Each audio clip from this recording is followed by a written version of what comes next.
Nós estamos na nossa série Pai Nosso, entendendo a oração deixada pelo nosso Mestre, nosso Salvador Jesus Cristo. Para você que não esteve aqui domingo passado, ou você que esteve e não se lembra, eu quero te relembrar do que nós conversamos. Nós estamos estudando a oração do Pai Nosso, e domingo passado nós estudamos Pai Nosso, que estás nos céus, santificado seja o teu nome. E de uma forma bem resumida mesmo, o Pai Nosso foi uma foi uma revolução no relacionamento do ser humano pecador com Deus. Porque a palavra Pai, se a gente for lá para o Antigo Testamento, a gente vai ver que não tem nenhuma vez que Deus é mencionado como um Pai, na relação entre Pai e Filho. E sim, quando coloca Pai, coloca na autoridade. E quando Jesus chama Deus Pai de Pai Nosso, Ele está dizendo que agora no relacionamento com Deus, através de Cristo, da cruz de Cristo, nós temos total liberdade. E por que Pai? Porque é um livre acesso, mas é um livre acesso com respeito, com admiração e com dedicação, entendendo que Deus é o nosso líder supremo. Então por isso que a palavra Pai, ela é usada, ali, Pai Nosso. E por que nosso? Porque não é Pai de uma pessoa só, são de todos aqueles que entregaram a vida para Jesus Cristo como Salvador. Por isso que nós podemos orar como igreja dizendo Pai Nosso. E por que estás nos céus? E esse que estás nos céus significam duas coisas. Primeiro, a grandeza de Deus, que apesar de ter esse relacionamento maravilhoso, íntimo com Deus, nós reconhecemos a grandeza dele e o domínio dele sobre todas as coisas. E é interessante, e a coisa que mais me chamou a atenção foi: santificado seja o teu nome. O que isso significa? Santificar o nome de Deus. A gente, pecador, tem como deixar mais santo o nome de Deus, sendo que a própria palavra de Deus diz que o nome de Deus é santo. E aí é nítido que Jesus está querendo dizer assim: com a sua vida, com a minha vida, nós temos que santificar aquele que nos salvou. Então com as suas atitudes você vai poder orar assim: Senhor, santificado seja o teu nome. Porque a cada dia que passa eu tenho buscado ser mais parecido com Cristo Jesus. E eu posso dizer que por meio da minha vida eu tenho santificado e engrandecido o teu nome. Este é o significado. E hoje nós vamos para a segunda etapa da nossa série, lembrando que a oração do Pai Nosso é a oração deixada por Deus Filho, Jesus Cristo, a oração do Senhor. E vamos ler novamente Mateus 6, de 9 a 13. Portanto, vós orais assim: Pai Nosso que estás nos céus, santificado seja o teu nome. Venha o teu reino, faça-se a tua vontade, assim na terra como nos céus. O pão nosso de cada dia nos dá hoje, dá-nos hoje, e perdoa-nos as nossas dívidas, assim como nós temos perdoado aos nossos devedores, e não nos deixe cair em tentação, mas livra-nos do mal, pois teu é o reino, o poder e a glória para sempre. Amém. Quero te relembrar algumas coisas. É importante perceber que a oração do Pai Nosso possui 6 pedidos. Eu já falei isso no domingo passado, mas eu quero te relembrar. Os 3 primeiros estão relacionados à pessoa de Deus, do homem para com Deus, e a sua grandeza e a sua majestade. Os 3 últimos estão ligados às nossas necessidades humanas, e tanto terrenas quanto espirituais. E aí eu fiz o paralelo com os 10 mandamentos, assim como os 10 mandamentos, onde os 4 primeiros são o nosso dever para com Deus, reconhecendo quem é Deus na nossa vida, e os 6 últimos, nossa obrigação para com Deus e para com o próximo. Então isso é muito importante a gente perceber que primeiramente é o nosso reconhecimento da grandeza de Deus, de saber quem é Deus e de glorificar a Ele por sua majestade, por sua soberania, por quem Ele é. Então isso tem que ficar muito claro na nossa mente, na minha e na sua mente. Qual foi o contexto? Eu preciso relembrar você também que foi escrito a oração do Pai Nosso, que foi dita a oração do Pai Nosso. Jesus estava pregando o Sermão da Montanha, um sermão muito conhecido, e nós já tivemos uma série aqui do Sermão do Monte. Então se você esteve aqui, se você não esteve, perdeu. Mas se você não esteve, ou se você esteve, eu quero te relembrar que o Sermão do Monte é um sermão em que Jesus está com os seus discípulos e uma multidão ali na região da Galileia, e ele está falando digamos que um novo mandamento, não no sentido de que algo é tão novo, mas Jesus está falando que aquele que se relaciona e entende que é filho dele, que é filho de Deus, tem agora alguns deveres, algumas responsabilidades, e principalmente fazer tudo para a honra e glória de Deus. E o que isso significa?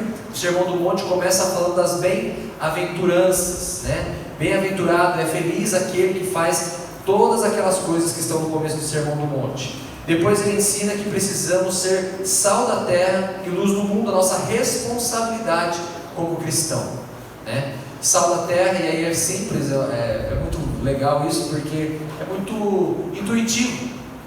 Para que você usa o sal? Para ser o tempero da carne.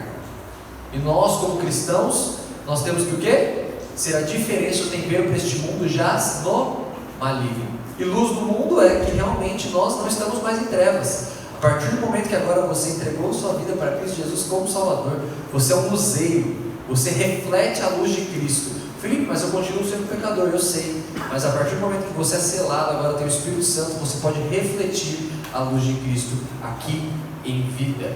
Mostra também sobre o amor ao próximo, e finalmente a gente chega no ponto em que Jesus nos ensina a orar.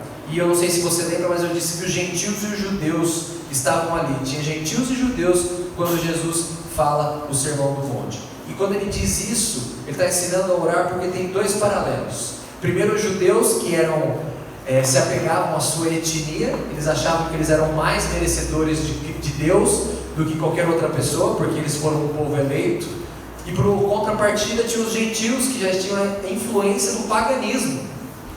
E no paganismo é muito comum, muito natural, orações repetitivas, achando que por muito repetir, os deuses, com D minúsculo, iriam responder às orações. E aí Jesus vem e dá um modelo de oração, como um verdadeiro filho de Deus tem que orar. E às vezes a gente não valoriza essa oração deixada pelo nosso Pai, através do Filho.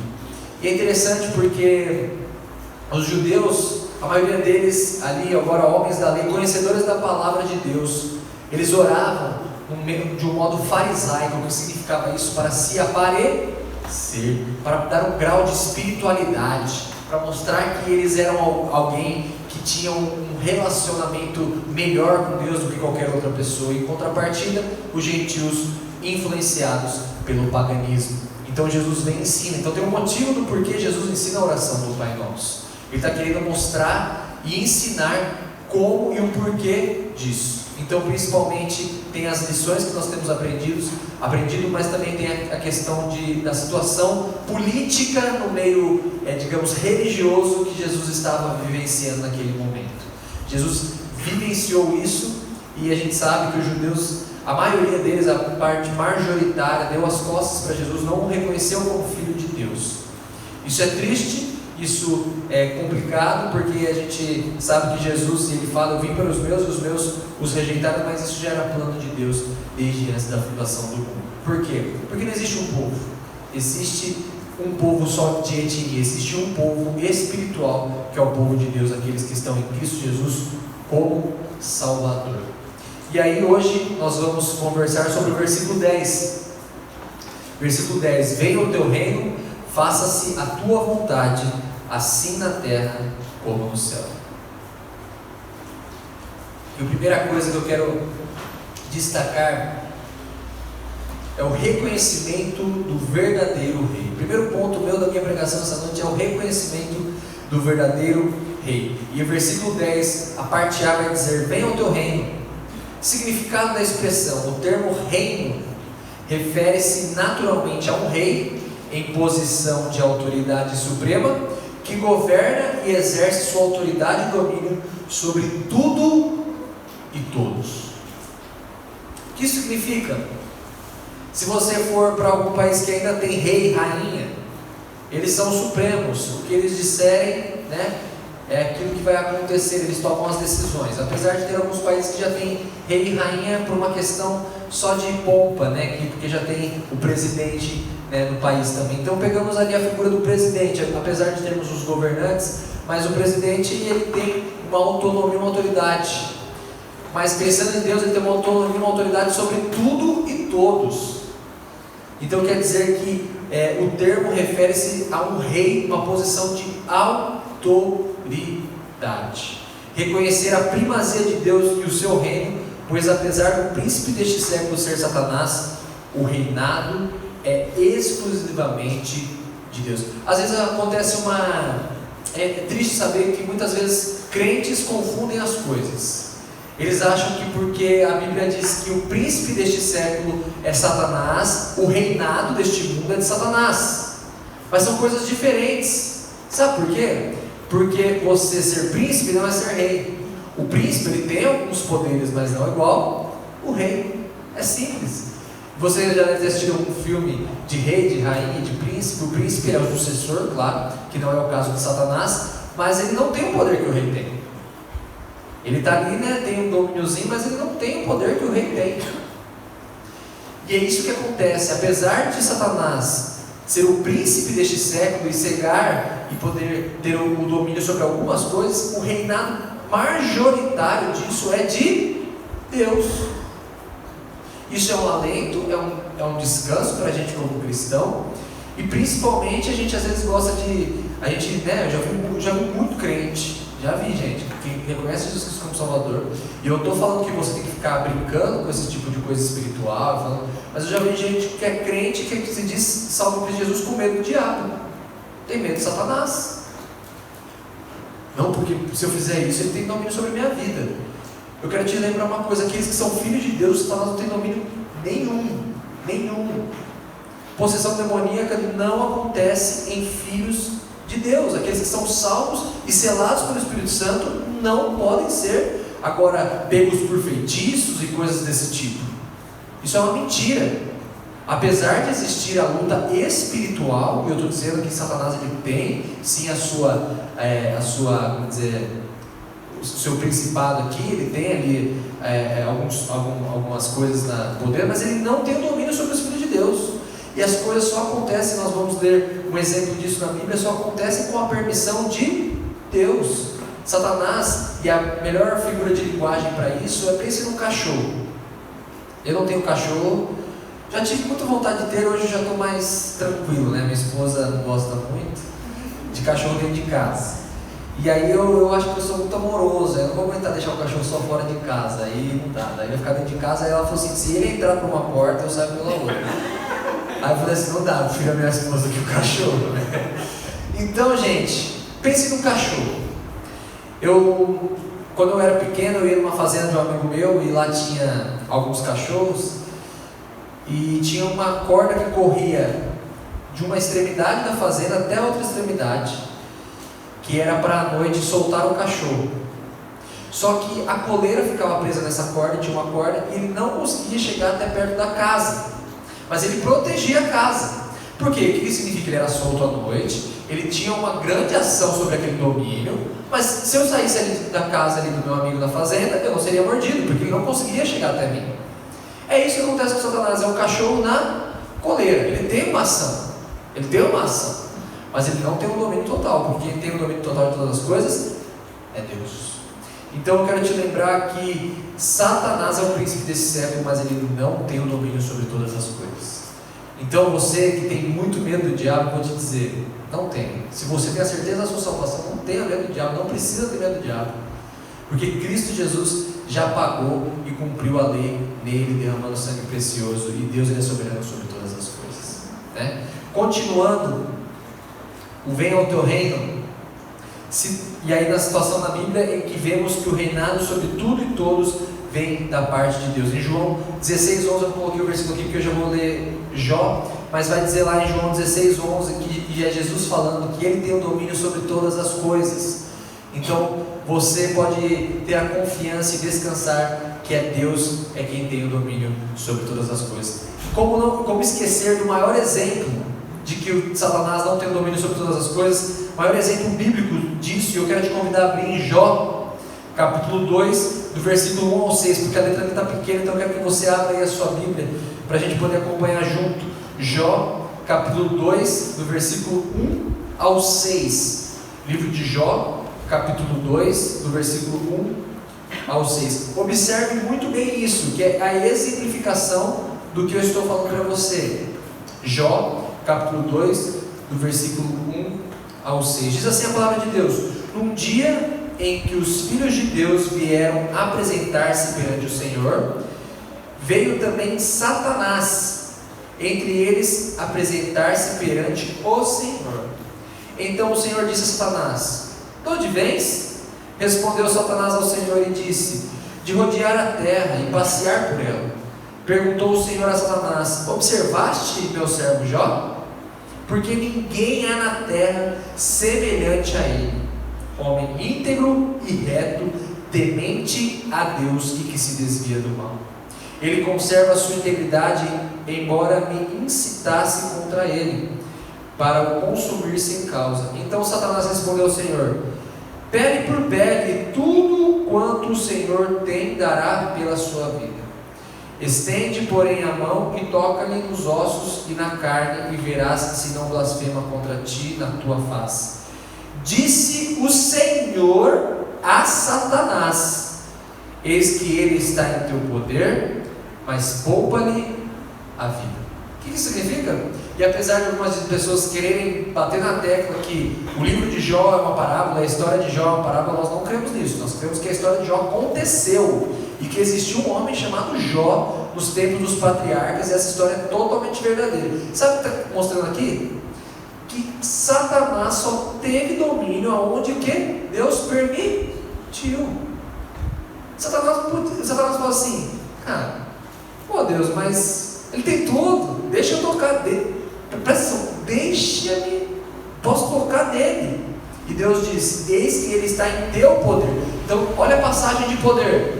Deus tem o poder sobre todas as coisas, e nesse momento específico Deus permite isso. Isso quer dizer que quem é maior? Deus ou Satanás? Deus, na sua soberania, no seu reinado. E em teu poder, mas poupa-lhe a vida. Jó morreu? Seus filhos morreram. Seus amigos zombaram. Mas Jó morreu? Cadê o domínio de Satanás? Será mesmo que Satanás, se fosse depender dele mesmo, ele não ia tirar a vida de Jó também, com essa raiva que deve ter ficado de Jó? Ele só fez o que Deus permitiu. E uma frase que eu gosto muito de dizer é: quando Deus manda, até o diabo obedece. Eu já contei uma ilustração, vou relembrá-la bem rapidamente, de uma mulher que estava passando fome, e do lado da sua casa, e ela era uma pessoa crente, temente a Deus, tinham pessoas que serviam a Satanás, pessoas que se envolviam com magias, essas coisas erradas, né? E aí ela começou a orar a Deus e começou a passar fome. Deus, por favor, me envia comida. E esses vizinhos mal intencionados descobriram que ela estava passando dificuldade, e eles falaram assim: já sei, vamos fazer uma cesta bem grande para ela, bem deliciosa, a gente vai entregar, e quando ela perguntar quem mandou, a gente vai dizer: foi Satanás. E ali elas prepararam a cesta, chegaram para essa senhorinha e deram uma cesta, e ela virando as costas, ela não perguntou nada. E aquela mulher, que era alguém que não temia a Deus, falou assim: você não vai perguntar quem mandou essa cesta não? Quem fez essa cesta? Quem idealizou essa cesta? Ela falou assim: eu não preciso, sabe por quê? Porque quando Deus manda, até o diabo obedece. Foi Deus que me deu essa cesta. Então, realmente, o venha ao teu reino é saber que Deus tem o reinado sobre todas as coisas. E algumas coisas que eu preciso te lembrar é: o reino de Deus já é aqui para aqueles que são filhos dele. Apesar de a gente falar assim: eu espero a vida eterna, eu estou esperando a vida eterna, realmente nós ansiamos e temos que esse venha ao teu reino significa também você ansiar por estar na completude da presença de Deus, desfrutando desse relacionamento. Mas é aqui, é agora, a partir do momento que você é selado pelo sangue de Cristo Jesus, você já desfruta do reino de Deus, o reino de Deus. O reino de Deus é uma realidade espiritual na nossa vida. Então você já desfruta disso. Você tem a paz que excede todo entendimento.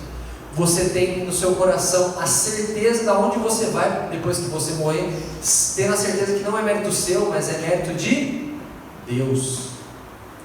Isso é uma paz que inunda o nosso coração. O reino de Deus é para todos, e todos aqui não é todas as pessoas, mas todos os salvos, todos aqueles que entregaram a vida para Jesus Cristo como Salvador.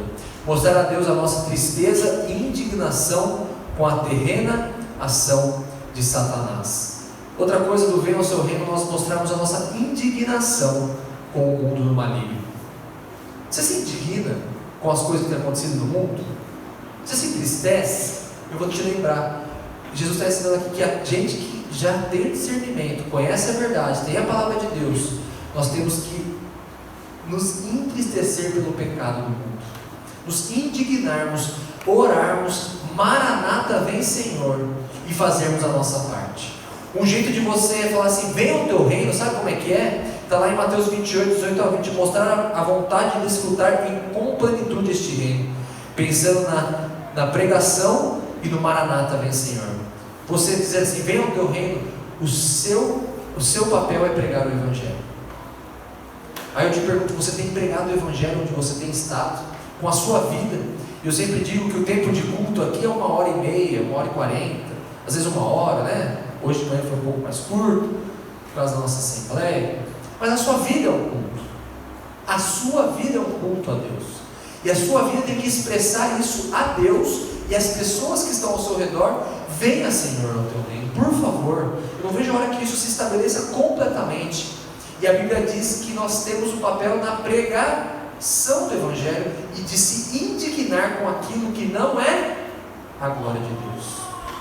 Gente, eu não estou falando que você vai sair aqui na rua agora, depois que acabar o culto, e ver alguém pecando e falar assim, começar a xingá-la e bater. Não é nada disso. A indignação está no joelho do chão, em você se entristecer pelo pecado, saber que apesar de Deus ser soberano e estar reinando, e Ele sempre é o Deus, mesmo ontem, hoje será para sempre, Satanás tem cegado algumas pessoas. Claro que não está longe, e a gente vai conversar no próximo ponto isso, da soberania de Deus. Mas nós, como seres humanos, nós não sabemos. Nós não sabemos quem escolheu. Nós não sabemos quem são as pessoas que aprove a Deus chamar desde antes da fundação do mundo. Então o nosso papel é o quê? Se indignar, pregar e dizer para Deus, Maranata, Senhor, vem Senhor, por favor, por favor. E a gente gosta de brincar, né? Eu não tenho problema, eu sou um cara que gosta muito do senso de humor, eu faço bastante piada também. Não sou muito de fazer tanta piada no púlpito, mas fora do púlpito eu gosto de brincar com coisas que não são ofensivas e que não desagradam a Deus. Mas o que eu estou querendo dizer com isso? Às vezes a gente fala assim, Senhor, Maranata, vem Senhor, e a gente gosta de brincar, eu já brinquei muitas vezes com isso. Senhor, mas espera isso acontecer para o Senhor voltar.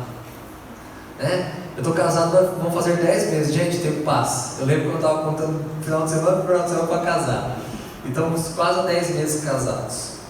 E bênção de Deus. Mas o que eu estou falando é de brincar, Deus, mas agora está tão perto do casamento, não volta não, espera, né, casar, né, ficar um tempinho com a minha esposa. Eu sei que é brincadeira, a gente, né, mas será mesmo que a gente realmente anseia para que Jesus volte, genuinamente, verdadeiramente? Porque o que é que a gente, não importa o que você vive, apesar do meu casamento ser uma delícia, maravilhoso, é uma bênção de Deus, não é nada comparado ao reino de Deus totalmente estabelecido novamente.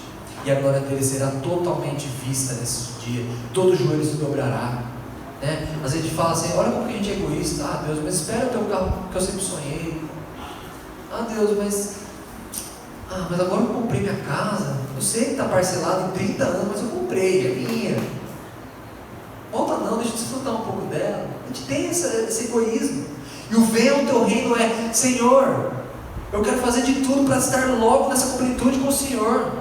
Eu vou pregar o teu Evangelho, eu vou me indignar com o pecado, eu quero ser diferença lá fora. E como que eu aplico isso de uma maneira prática em minha vida? O reino de Deus como realidade presente e futura na perfeição nos ensina que temos de lutar por Ele, ansiando pela segunda vinda de Cristo. Pregar o Evangelho é uma maneira de ansiar pelo reino de Deus. Então se você não prega, você não está ansioso. Isso é o que a Bíblia me diz, não é o Felipe está dizendo. Se você não tem, como diz assim, saudade, não vê a hora de que isso aconteça, vê como está a sua vida com Deus aí. Porque eu usei esse exemplo na semana passada, quando eu saio de casa, venho para a igreja, vou fazer visita, e volto para a igreja, a hora que eu chego em casa é uma alegria, não vejo a hora, às vezes, né, fico o dia inteiro fora, né, ontem fomos para o presbitério cedinho, saí de casa cedo, fomos para Bragança Paulista e chegamos, era 11 horas já, né? 11 e pouco. Ficamos o dia inteiro fora. Mas que gostoso a hora que eu cheguei em casa. Minha esposa estava me esperando com um prato de arroz, feijão quente e um ovo maravilhoso.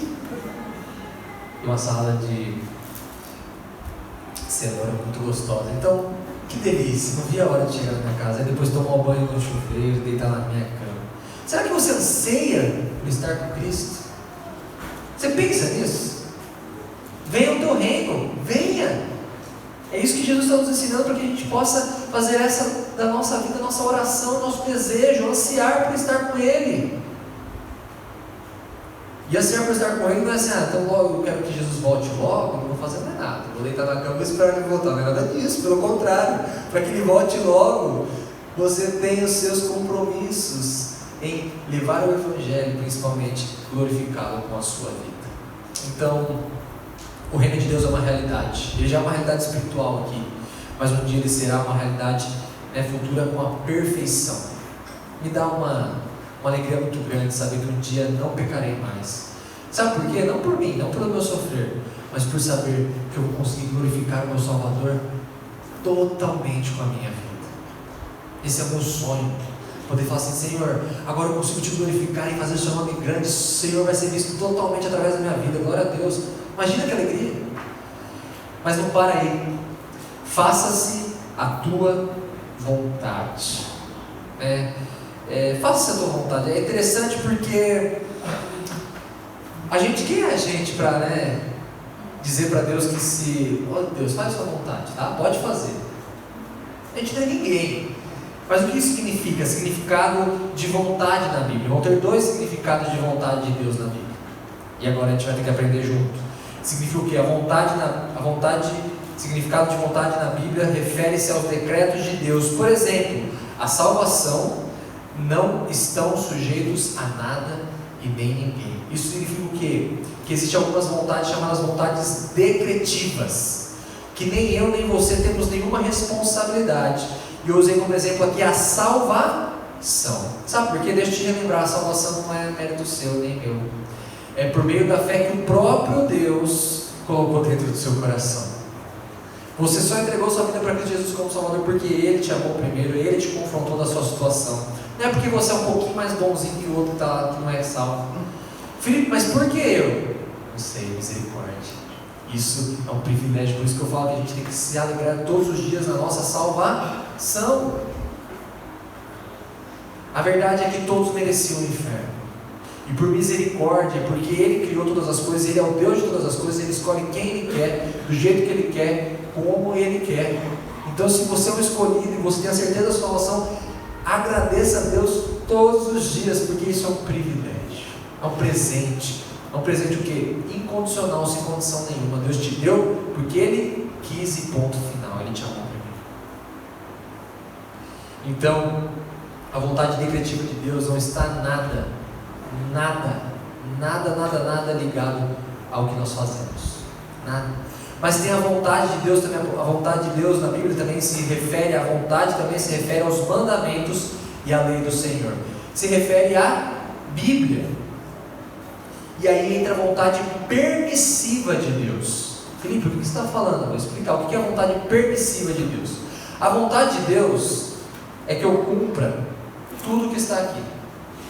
Essa é a vontade permissiva de Deus. A vontade de Deus é que eu cumpra tudo isso aqui. Mas na minha livre agência, não é livre-arbítrio, na minha responsabilidade humana, eu posso ou não cumprir o que está na Bíblia. Mas agora vai dar uma na sua cabeça, porque Deus já sabe se você vai cumprir a vontade dele e quando você vai cumprir a vontade dele ou não. Felipe, mas e agora? Aí entra uma coisa chamada fé. Porque essas duas coisas andam juntas, mas elas nunca se encontram e não se anulam. Isso é maravilhoso saber que o quê? Que Deus tem cuidado da gente e que Ele deixou a sua vontade na sua palavra. E a vontade de Deus é essa, ela é boa, perfeita e agradável, mas nem sempre por consequência do pecado nós a cumprimos. E aí entra a nossa responsabilidade humana. Então a vontade é que nós cumpríssemos tudo isso 100%. Mas desde que o pecado entrou no mundo, nós temos a livre agência. E aí muitas vezes nós não cumprimos com aquilo e Deus já sabia se você ia cumprir ou não em sua soberania. E aí, vontade moral não influencia em nossa salvação, porém é o que o nosso Pai espera de nós e é através da lei, vontade de Deus. Vem o conhecimento do pecado. E aí entra uma coisa que eu sempre falo domingo após domingo. Como que você cada vez mais vai conhecer aquilo que precisa ser transformado na sua vida, e assim você vai ter a certeza que cada vez mais você está fazendo a vontade de Deus, conhecendo a palavra dele. Ah, Felipe, mas e as coisas sobrenaturais? Eu já falei aqui e volto a repetir. Deus, ele pode fazer o que ele quer, como ele quer, do jeito que ele quer, porque ele é Deus, ele criou o mundo em 7 dias. Mas a forma ordinária da transformação do pecador, para que o pecador entenda a vontade de Deus na vida dele, é através da palavra dele. Porque ele deixou, nós já temos a revelação específica totalmente completa, que é a palavra de Deus, é a Bíblia. E aí eu te pergunto, você quer cada vez mais saber da vontade de Deus? E aí eu sempre falo, e eu lembro que eu bato nessa tecla e vou continuar batendo enquanto eu estiver aqui pastoreando a igreja. Vida devocional é você conhecer, se relacionando com Deus na intimidade, conhecendo a vontade dele para a sua vida. Sabe como eu sei que mentir é pecado? E eu sei que isso realmente não agrada a Deus? Não foi porque minha mãe e meu pai falou que era pecado, foi porque eu li na Bíblia que isso é pecado. O Espírito Santo me convenceu que eu não devo mentir, porque isso não glorifica Ele. É isso que transforma a vida. Porque enquanto alguém só fala, não faça, deixa de fazer, e você está levando isso só como uma vontade humana, não tem o peso como nós entendemos que aquilo é a vontade de Deus para a sua vida. E lá em Romanos 3,20 diz: visto que ninguém será justificado diante dele por obras da lei, em razão de que pela lei vem o pleno conhecimento do pecado. E o que isso significa? Significa que nós não somos justificados por aquilo que nós fazemos. É a vontade decretiva de Deus que veio e te salvou, te escolheu porque Ele quis, aprove a Ele e Ele te justificou. Mas a vontade de Deus permissiva entra no quê? Nas obras da lei, que nós vamos conhecendo aquilo que Deus não se agrada em minha vida através da palavra dele. Ficou claro isso? Continuando, a vontade decretiva de Deus é tudo o que está determinado por Deus e não cabe a nós questionarmos. Por exemplo, a salvação. Cremos que Deus escolheu desde antes da fundação do mundo os seus filhos. E a vontade permissiva é tudo aquilo que Deus coloca na sua palavra para executarmos, mas nem sempre fazemos, pois temos nossa responsabilidade, apesar de que em sua soberania Deus já sabe nossas escolhas. Agora é a hora que é aquilo que eu falei para vocês. Não tente conciliar decreto e soberania. Vontade permissiva de Deus, isso é impossível a gente conciliar. Sabe por quê? Olha bem isso aí, decretos de Deus são indiscutíveis. É fé, igual a fé. Vontade de Deus é o que Ele espera que os seus filhos vontade de Deus é o que Ele espera de seus filhos. Responsabilidade humana com ação divina. Sabe o que significa? Fé. Então você tem a sua responsabilidade na santificação, mas quem opera totalmente isso em você é Deus. E isso também é um passo de fé. Crer que Ele tem nos transformado, mas também eu tenho a minha responsabilidade como ser humano, né? De um grosso modo falando, apesar da vontade decretiva, nós não somos um bonequinho na mão de Deus. Em sua soberania Ele sabe tudo, mas nós temos a nossa responsabilidade perante o pecado e perante as situações da nossa vida. E por último, soberania de Deus e responsabilidade humana andam juntas, porém nunca conseguiremos com a nossa mente limitada entender a completude, igual a fé. Alguém aqui consegue me explicar exatamente o que é a Trindade? Se você levantar a mão e dizer assim: ó, meu irmão, você está precisando rever a mentira. Porque ninguém, a mente humana não consegue entender um Deus só, um Deus uno, que se manifesta em 3 pessoas. Dá para entender na nossa mente humana? Não dá. E a gente usa tantos exemplos, né? Ah não, é igual o celular, ele tira a foto, ele liga e manda mensagem.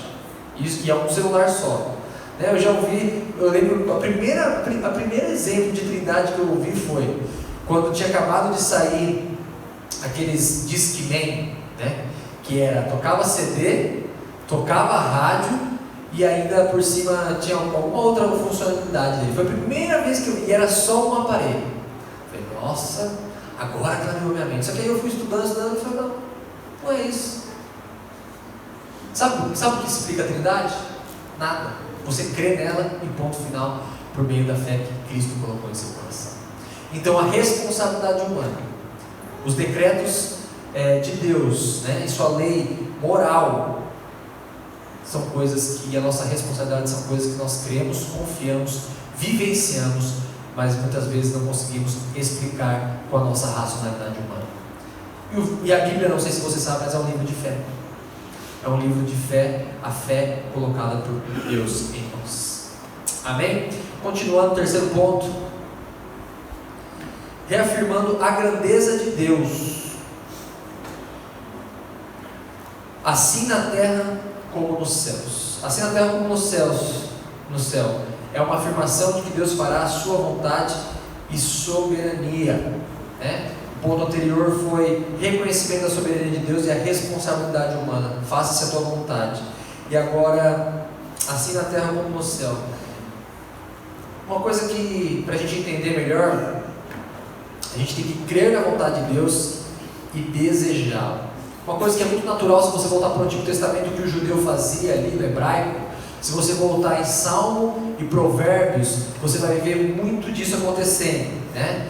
Se a gente voltar aqui, a gente vai, na nossa oração, vai dizer assim: venha o teu reino, faça-se a tua vontade, assim na terra como nos céus. É uma coisa redundante, é uma reafirmação do que já tinha sido feito. Se você ler Salmo, você vai ver muitas vezes o salmista começando com um monte de declarações, e aí ele faz uma contraposição a isso, dizendo algo ao contrário, ou reafirmando aquilo com outras palavras. Em Provérbios acontece muito isso também. A língua hebraica tem esse jeitão. E Jesus aqui, como eu disse, ele também está lidando com os judeus. Então ele está aqui agora lidando com alguém que tem esse costume de reafirmar aquilo que acabou de dizer. Por exemplo, eu sou São Paulino. Sim, eu sou São Paulino. Eu falei a mesma coisa praticamente não, eu falei a mesma coisa, mas eu poderia dizer isso de um outro modo, dizendo novamente a mesma coisa de cima, é o que está acontecendo aqui. Então buscar a vontade de Deus é crer a vontade de Deus e desejá-la, né?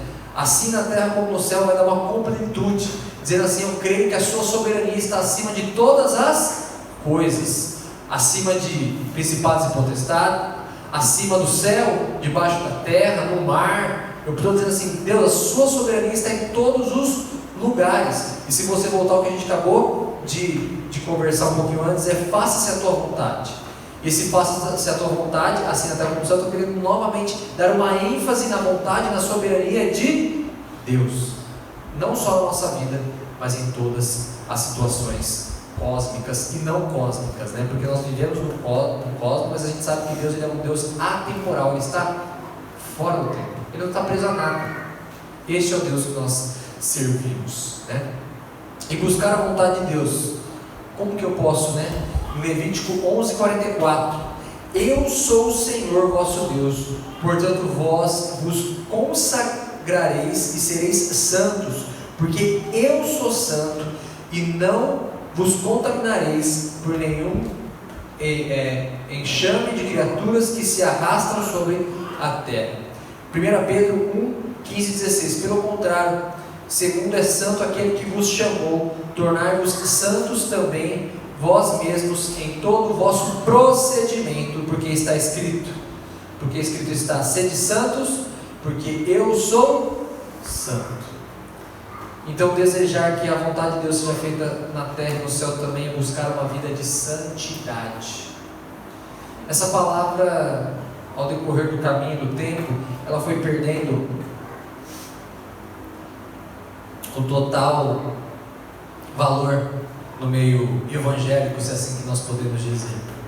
Fala-se muito de salvação, de se livrar da condenação eterna. Tá, tudo bem, aqueles que estão em Cristo são nova criatura e agora eles não têm mais o domínio e não irão para o inferno, glória a Deus por isso, méritos totalmente de Deus. Mas no nosso relacionamento com Deus, a coisa mais gostosa é saber que a nossa salvação está sendo continuada, né? Está sendo demonstrada através da nossa santificação. Só que as pessoas aí fora, elas querem as coisas que são boas para elas na salvação. Então eu não vou mais para o inferno? Ah, eu quero. Quem quer passar a eternidade sofrendo? Ninguém nem quer sofrer aqui. Quem dirá algo que nunca acabará. Eu não gosto de sofrer, né? Dizem por aí que A gripe do homem é comparada à dor do parto da mulher. Então, mulheres, quando você tiver, né, você saber a dor do parto, quando seu marido estiver com gripe, é exatamente o que ele está sentindo, porque o homem é meio dramático, sabe? O homem é totalmente dramático. E eu também, quando eu fico gripado, quando eu estou com virose, meu Deus, parece que eu estou morrendo, né? Mas agora depois que eu casei, isso está melhorando. A minha esposa fala, faz drama, hein? Óbvio, aqui não é drama, aqui é doença mesmo, aqui não é drama. Então tá bom, então eu vou cuidar. Aí ela cuida, tá assim, olha o drama. Então o que as pessoas querem? Elas querem as coisas boas. Elas querem as coisas boas. Certo? Quem não quer coisas boas? Eu gosto de coisas boas. Mas a santificação é a maior resposta de gratidão por aquilo que Cristo já fez na sua vida, que não foi mérito seu. E essa palavra santificação, ser santo, porque aquele que nos chamou é santo, cada vez menos é usada e vivenciada pelos cristãos, por aqueles que amam a Deus. Sabe por quê? Não incomoda mais, o pecado não tem mais nome de pecado, tudo pode, né? Não, mas isso é um pouco relativo, né? Já ouviram isso? Isso antigamente era pecado, né? Eu já ouvi gente que se diz crente e diz, não, mas isso é relativo. Depende do ponto de vista. Eu falo assim, o problema do ponto de vista é a Bíblia, e o seu não está sendo. Às vezes a gente não tem coragem de dar o nome de pecado, porque nós temos eles como estimação na nossa vida. Pecado é pecado. E a Bíblia vai dizer que só o fato de você poder fazer o bem e não faz, você já está pecando. Será que a gente quer viver uma vida de santidade? E eu sempre fiz esse desafio para a igreja, na semana passada, que a santidade no corpo de Cristo é uma das maneiras mais maravilhosas de impactar o mundo. Como tem estado a sua vida de santidade? Como tem estado a sua vida perante Deus? Eu também pego, eu erro, eu não estou me colocando a um grau acima disso não, eu me coloco nisso juntamente com você. Mas é necessário que você tenha o reconhecimento, o quebrantamento e buscar a mudança para a honra e glória de Deus, buscando a santificação. Não se acomodar, não se acomode com o pecado, se entristeça e o abandone. E aí a gente vai poder dizer que conhecer de fato a vontade de Deus é pedir para que Deus faça a sua vontade, é reconhecer nossa fragilidade e dependência enquanto pecadores. Eu sou frágil, eu não sou nada. E dizer para Deus, faça a sua vontade, se na terra como no céu, é reconhecer de fato que a vontade de Deus tem que ser feita em nossa vida. Às vezes a gente quer controlar, a gente quer dar um jeitinho brasileiro e ainda querer mostrar, não, é tudo uma vida de santidade. E a vida com Deus é feita de fatias, devocional, comunhão na igreja. Isso aqui, esse momento que nós temos, é importantíssimo para o seu crescimento espiritual. Mas não para aí. Vida devocional, oração, como nós estamos desafiando. E você que não esteve pela manhã, nós estamos com o nosso calendário lá no fundo. Pega o calendário, que a partir de março nós vamos começar a orar como igreja juntos.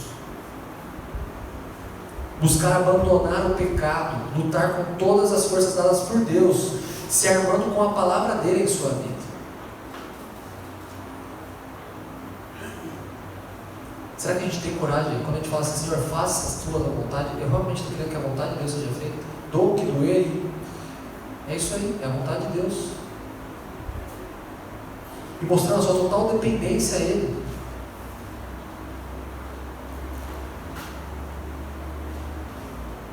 Fazer a vontade, quando eu digo para alguém assim, faz o que você acha melhor, eu estou dando total autoridade para aquela pessoa fazer. Quando eu digo, Senhor, faça a tua vontade, eu estou dando total autoridade para fazer o que Ele quiser. Não que isso, eu dar essa autoridade a Ele, eu nem tenho esse poder, mas não de eu dizer isso para Ele, Ele vai deixar de fazer ou não, mas é mostrar que eu confio na vontade dEle, e que eu sou frágil, e que eu dependo dEle.